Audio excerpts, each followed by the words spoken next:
God, I'm shattered. I know you'll probably have a go at me for doing so, but I have literally been working non-stop these past few days. And no, not because Norris told me to, because I actually chose to. I've been working anywhere and everywhere, anytime, all the time.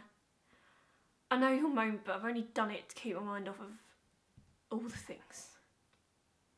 With the new wing up and running, there's been so much extra work for me, for all the staff really. And there's lots to keep ourselves busy. Yeah, I may feel like death now, but I feel like... well, it's good to keep myself busy and not dwell on... What was that thing you said when you were down? It's better to not waste time thinking.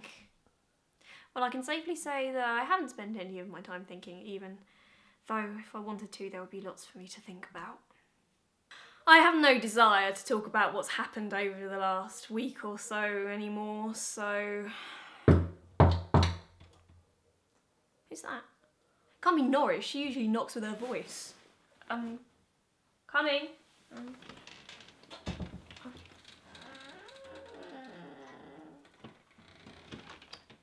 Good afternoon, Frankie. Mr. Bertram, sir. So this is where you've been hiding then? I guess so, yeah. You weren't at the staff meeting this morning? Sorry, Rebecca called in sick again, so I covered her reception shift. Oh yes, you have been working a bit too hard perhaps recently, haven't you? I try and keep myself busy. Can I get you a chair? Oh, why, thank you. Is the chair okay? Yes, it's fine, thank you. Is it comfortable enough? I think it will suffice. Sorry, it's not a very good chair. I usually sit on my bed, so I mean... I can Frankie, I think you know I didn't come all the way up here just to discuss chair comfort. Why did you... Well, as you weren't at the staff meeting this morning, I shall recap. As you know, we have almost finalised the preliminary work for the Antigua, and with a new hotel we can't run it with an inexperienced staff. We're going to have to find a group of experienced staff to send there. It had been decided prior to this morning's meeting, despite my wife's objections, that you were to be one of the staff to transfer to the Antigua, Frankie. I see. That was until I spoke to Miss Crawford just before she left, when she informed me that Henry had offered you a job at Crawford Design.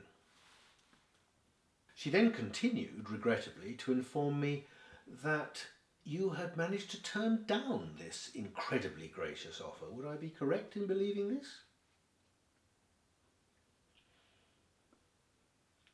I think that silence speaks for itself. Mr. Bertram. You see, Frankie, I just can't wrap my head around all of this. Here is a man, a nice young man, and before you say it, I'm not thinking just of his wealth and his business, though that's not to be sniffed at by any means. But here is a man who is kind, intelligent, ambitious, and handsome, as I'm reliably informed by the girls on multiple occasions. Surely there can't be many girls who would turn down such an offer? Look, I'm not here to tell you who you should... You two know each other well. His sister's one of your closest friends. And he's proved that he's more than willing to go above and beyond to secure privileges for Will. Surely all of this proves how serious his attachment is for you. Which is why I just cannot understand why you would be so foolish to turn down such a fantastic opportunity. Of all the years I've known you, Frankie, I would never have thought you to be so irresponsible. Yes? It's not that I do appreciate everything that Henry did for Will. Do you? It's just to take the offer would feel like charity, like it wasn't on my own terms, and I didn't want my existence to be dependent on Henry Crawford. Then what on earth do you call all of this? What? When I gave you this job at 16, I never thought it would be forever.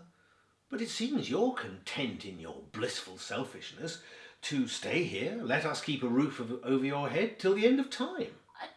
Mr. Bertram, that's... Honestly, Frankie, do you not want to move on? Do you not want to make something of your life? No, I do, I really do. Then why? Why were you so ungrateful to Henry? The way you acted was just rude, Frankie. It was rude. It was foolish. And I don't believe you are foolish. Miss Bertram, This is why I chose to send, and why I am sending you to the Antigua. To see if you can cope on your own. Seeing as your life plans seem to be just to depend on my good hospitality. You're not listening to me. I didn't take Henry Crawford's offer because it's not... I don't know what I want to do with my life. I might want... No, I do want to go to university. I want a career for myself, but I want it to be on my own terms. I'm really sorry. No, please, continue.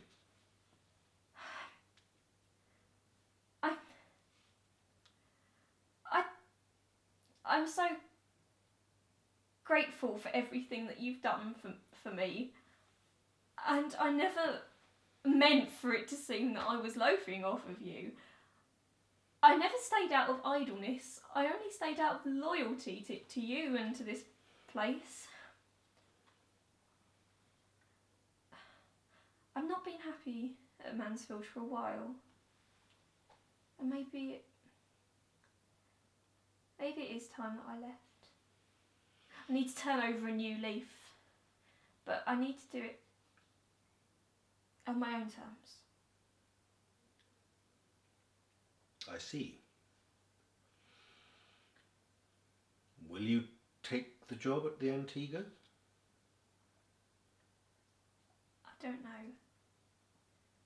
Might have a couple of days to think about it. Okay. Wait, there is one more thing. I've not taken any of my annual leave this year yet. I was wondering if I could have some time off and go to Portsmouth, go home for a little while, just to get everything sorted out in my head. Of course. Sounds like a good idea. Change of scenery might do you some good and give you a chance to see some sense. Or gain some perspective. Have a think about when you might want to go. I have some paperwork to finish now, so why don't you come down to the office about 7ish and we'll take a look at the rota and see if we can't make something work for you. Thank you.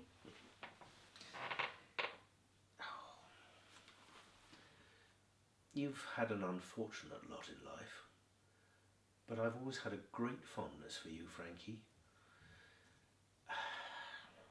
And you have a lot of good potential in you, as I'm sure Will agree.